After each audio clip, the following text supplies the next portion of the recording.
Il pleuvait sur la ville, comme si le ciel dictait ses propres phrases.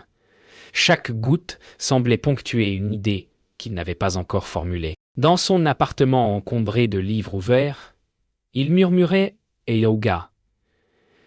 Les limites de mon langage signifient les limites de mon monde, yo. Mais que se passerait-il si ces limites pouvaient bouger? S'il pouvait plier les mots comme on plie la lumière? Une expérience l'obsédait prouver que la langue n'était pas seulement un instrument de description, mais un instrument de création. Depuis des semaines, il remplaçait les mots par d'autres, redessinait le sens comme un peintre change les couleurs d'un ciel. Et chaque jour, la réalité autour de lui semblait moins stable, plus malléable, comme si le monde hésitait à obéir à son propre vocabulaire. La nuit suivante, il enregistra sa propre voix, récitant des phrases inversées, des syntaxes tordues, des mots volontairement vidés de sens. À l'écoute, quelque chose en lui chancela le son n'était plus humain, comme si la langue elle-même refusait d'obéir. Le lendemain, en sortant acheter du pain, il eut la sensation que les choses autour de lui avaient perdu leur nom. Les enseignes semblaient muettes, les passants, anonymes, et même le mot « jour » lui paraissait incertain. Tout lui semblait flotter dans une brume de signification brisée. C'est là qu'il comprit que le langage n'est pas un vêtement de la pensée, mais sa peau même, et qu'en la lacérant, il ouvrait sa propre chair. Dans la solitude de son appartement, il commença à rédiger ce qu'il appelait son lexique du réel altéré. Chaque mot y recevait une nouvelle définition, souvent paradoxale. Silence le bruit que fait la vérité lorsqu'elle s'enfuit. Il notait tout avec ferveur, comme un moine recopiant une apocalypse. Mais un soir, il remarqua que certains objets avaient changé de place sans qu'il s'en souvienne. La lampe était à gauche, puis à droite. Le carnet ouvert à une page qu'il ne se rappelait pas avoir écrite. Et dans la marge, en lettres minuscules, ce qui ne peut être dit, s'écrit seul. Un soir d'orage, il invita une collègue linguiste à discuter de ses découvertes. Elle l'écouta avec intérêt, puis avec inquiétude. Elle affirma qu'il glissait vers la psychose, qu'il confondait langage et métaphysique. Il lui répondit, calmement, que c'est le monde qui délirait, pas lui. En prononçant ces mots, un courant d'air s'engouffra dans la pièce, faisant s'envoler les feuilles de papier comme des oiseaux paniqués. Sur le mur, l'ombre de leur silhouette se déforma, projetant deux figures qui ne parlaient plus la même langue. Plus tard dans la nuit, il écouta de nouveau l'enregistrement de leur conversation. Mais la voix de la femme avait disparu. À sa place, un écho profond répétait ses propres phrases, déformées, réarrangées, comme si la langue s'était reprogrammée elle-même. Il sentit la peur pour la première fois, la peur véritable, celle d'un monde qui répond. Devant lui, le miroir vibrait doucement comme une surface liquide. Il comprit que son expérience avait franchi le seuil, le langage n'était plus un outil d'étude. C'était un être vivant, et il venait de l'éveiller. Les jours suivants, il ne sortit plus. Le dehors lui semblait fait d'une matière étrange, comme un rêve qui ne l'admettait plus. Ces mots modifiés prenaient racine dans son esprit à chaque fois qu'il pensait « chaise ». C'est une autre forme qu'il voyait. Le monde commençait à se réécrire sous son regard. Il nota dans son carnet, quand la langue change, la perception obéit. Une fascination tranquille l'envahit, mêlée d'effroi. Car si les mots façonnent le réel, alors en altérant la syntaxe, il devenait un démiurge. Mais derrière chaque illumination se cachait une ombre, celle de perdre pied dans un univers qu'il modelait sans le comprendre. Son téléphone se mit à sonner. C'était sa collègue. Elle voulait savoir pourquoi il avait disparu. Sa voix à elle paraissait légèrement différente, comme si ses intonations avaient glissé hors de la langue commune. Les mots perdaient leur contour. Ils tentaient de se parler, mais leurs phrases se heurtaient, comme des pierres sous l'eau. Il eut soudain l'intuition que la contagion n'était plus mentale. Elle était virale. Ses mots infectaient les autres, réécrivaient leur perception. Il éteignit brusquement le téléphone, pris d'une peur sourde. Était-ce encore lui qui parlait, ou la langue qui parlait à travers lui? Il voulut prouver ce qu'il voyait. Il enregistra à nouveau sa voix, lut des phrases altérées, puis les fit écouter à un ami sceptique. L'homme l'écouta, silencieux, puis déclara qu'il ne reconnaissait plus sa propre langue, que les mots lui échappaient, s'effaçaient avant d'atteindre son esprit. Terrifié, il quitta l'appartement sans dire un mot. Le linguiste resta seul, fasciné. Il venait de constater en direct la déformation du sens. Mais à cet instant précis, il sentit la réalité se fissurer légèrement, comme si son esprit s'était mis à parler avec un accent inconnu du monde. La nuit suivante, il écrivit un dernier texte intitulé « Grammaire de la perception ». Il y exposait une idée folle: si le monde dépend du langage, alors modifier la grammaire revient à reconfigurer l'univers. Chaque phrase devint un rituel, chaque point, une frontière entre deux existences. Il sentit une ivresse pure, presque religieuse. Mais au moment d'écrire le mot « fin », son stylo s'arrêta net. Le papier semblait refuser l'encre. Une goutte tomba, rougeâtre, et se mêla à ses phrases. Était-ce le sang de son doigt ou celui du texte qui s'écrivait seul? Il s'endormit, épuisé. Mais au réveil, quelque chose avait changé. Les mots sur les murs, ceux qu'il avait griffonnés dans ses crises d'inspiration, pulsaient faiblement, comme vivants. En les lisant, il crut entendre des sons émis par la pièce elle-même. Le langage avait pris cher. Il se leva, ivre de stupeur, et murmura Yogué: si le monde parle, alors l'homme devient son écho. Yo dehors, le silence régnait, un silence d'avant la naissance des mots. La langue avait gagné. Elle respirait à travers tout. Le matin suivant, il tenta une expérience simple. Il nomma un objet qui n'existait pas. L'ombre claire, dit-il à voix basse. D'abord, rien. Puis, lentement, une forme translucide se dessina sur le mur, mi-lumière, mi-reflet. Il recula, suffocant. Ce n'était plus de la pensée, ni de la folie, c'était de la création pure. Le mot avait généré sa propre substance. Un vertige le prit. Si un mot inventé pouvait exister, que devenait tout le reste? La langue venait de franchir le seuil du visible. Chaque phrase désormais pesait comme un acte. Il nota dans son carnet « Ijobé ». Le verbe ne décrit plus, il engendre. Yo. Le phénomène se reproduisit. Lorsqu'il prononçait certains mots, des sons, des lumières, parfois des odeurs apparaissaient. Son appartement devint un laboratoire surréel, une symphonie sensorielle, de vocables matérialisés. Il essaya de filmer ses apparitions, mais sur les enregistrements, rien n'existait. Les vidéos montraient seulement son visage, fasciné, parlant à un vide invisible. Il comprit alors que la langue ne produisait pas de réalité partagée, mais intime, un monde privé dont il était l'unique témoin.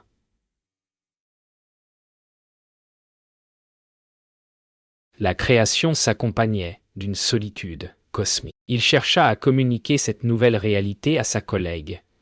Il lui envoya un extrait de son lexique du réel altéré. Le lendemain, elle lui écrivit un message. « Je comprends enfin ce que tu veux dire, mais les mots bougent quand je les lis. » Elle vint chez lui.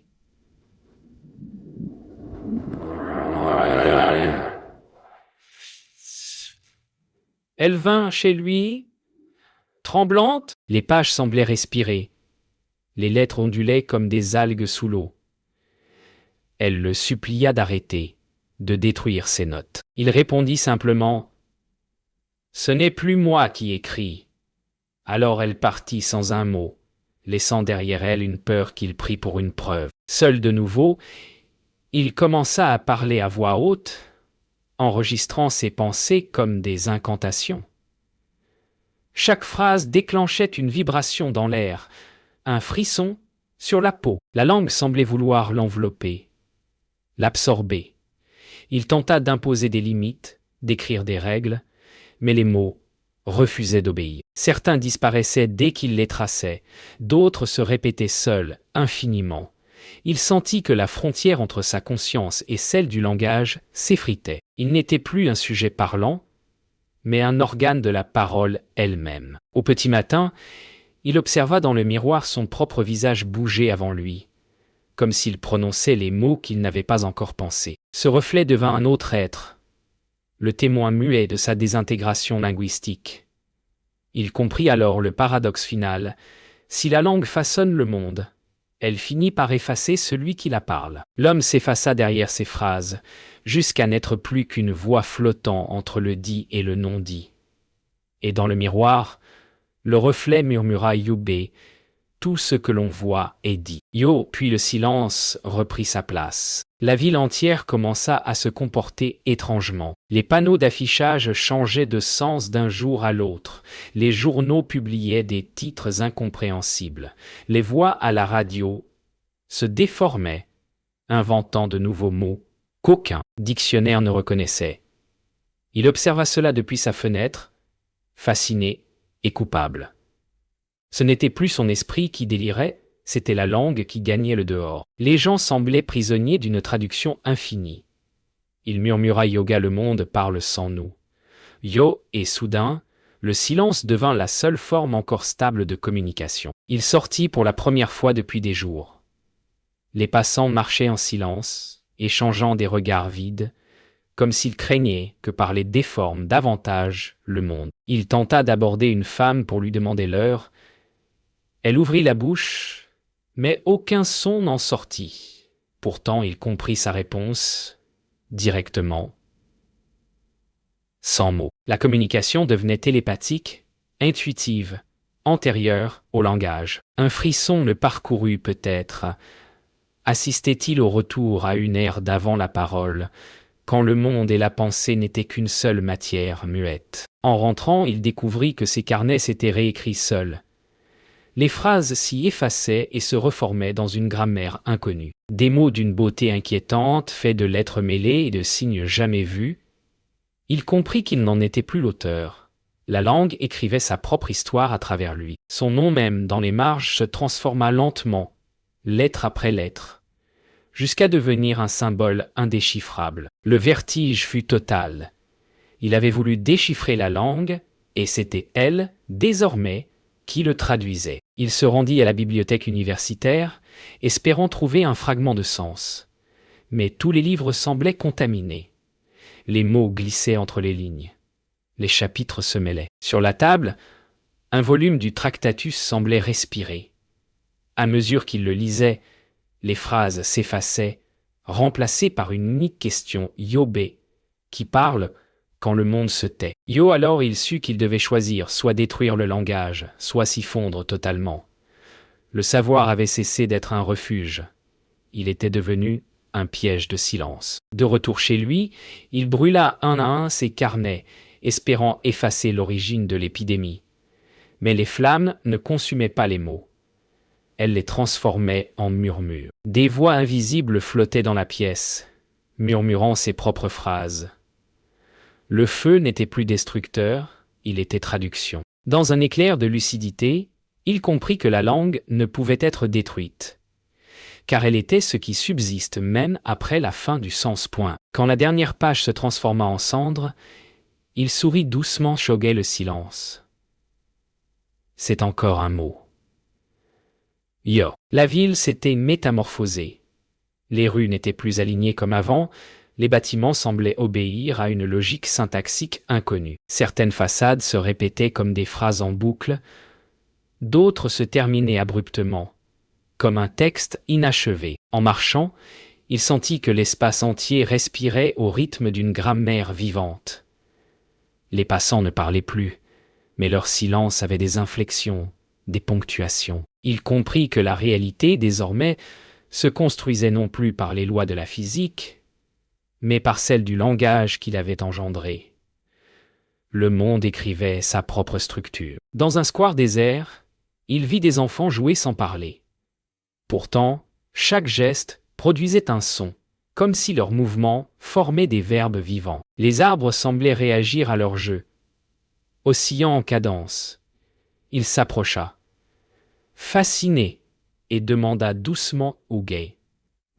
« Savez-vous encore dire votre nom ?» Yo, l'un des enfants, lui répondit par un simple regard, puis traça un signe sur le sol. Ce signe vibra un instant avant de disparaître, laissant un parfum de sens. L'homme sentit ses yeux s'embuer. Le langage n'était plus un outil. C'était une respiration partagée. La nuit, il retourna chez lui et grava sur le mur les quelques mots encore stables. « Je suis ». Mais à peine les eut-il écrits que les lettres se mirent à se dupliquer, envahissant les murs, le plafond, le sol lointain. L'appartement devint une cathédrale de signes mouvants.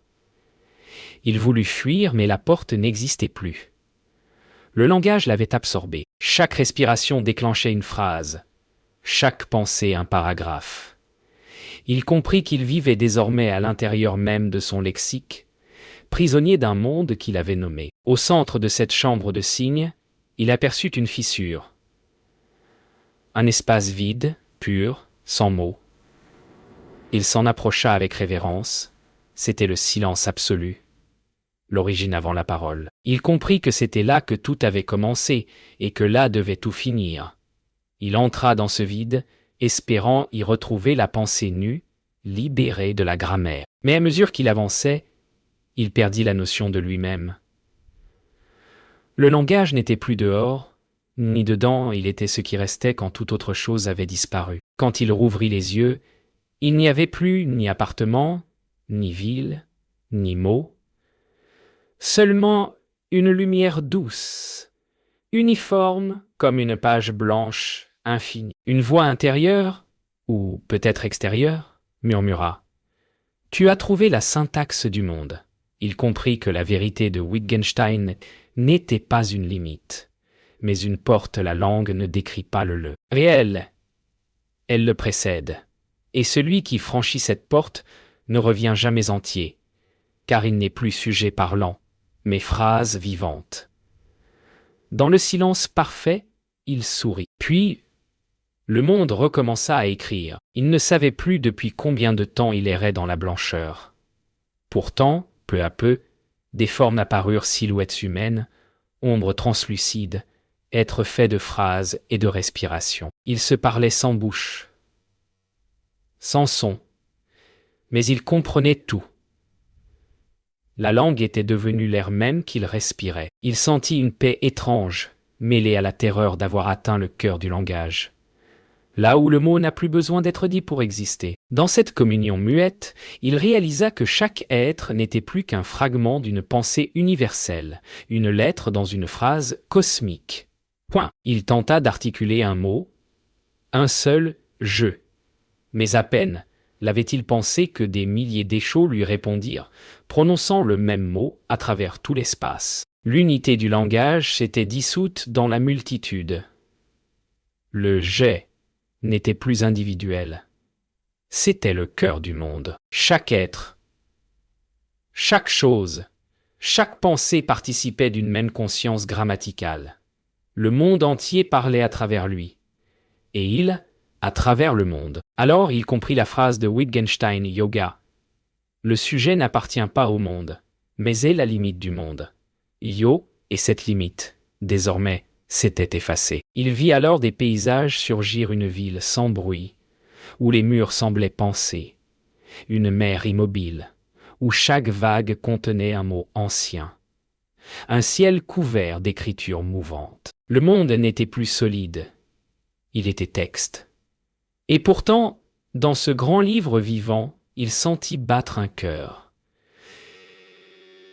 Chaque chose semblait posséder sa propre phrase, sa propre vérité grammaticale. Il se demanda, et si comprendre, c'était simplement entendre la syntaxe secrète de l'existence.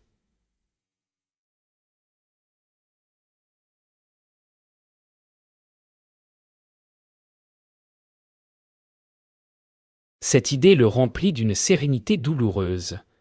Le monde parlait, et il l'écoutait. Mais plus il comprenait, plus son corps s'effaçait.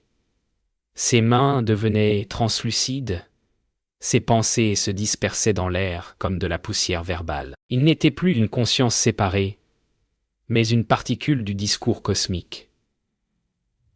Chaque phrase qu'il avait jamais écrite continuait de vivre dans cet espace, reliée à celle de milliards d'autres. La parole du monde était devenue sa propre chair. Et dans un ultime sursaut d'individualité, il murmura « Je ne suis pas le créateur, je suis la création. » La réponse vint de partout, et la création est parole. Il n'y avait plus de haut, de bas, ni de temps.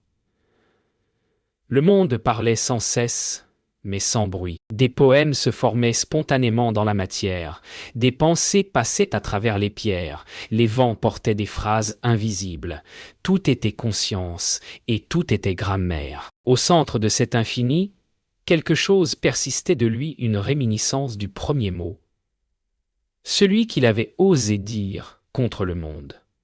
Ce mot n'était ni réalité, ni langage, c'était est. Et à travers lui, le monde continua de penser.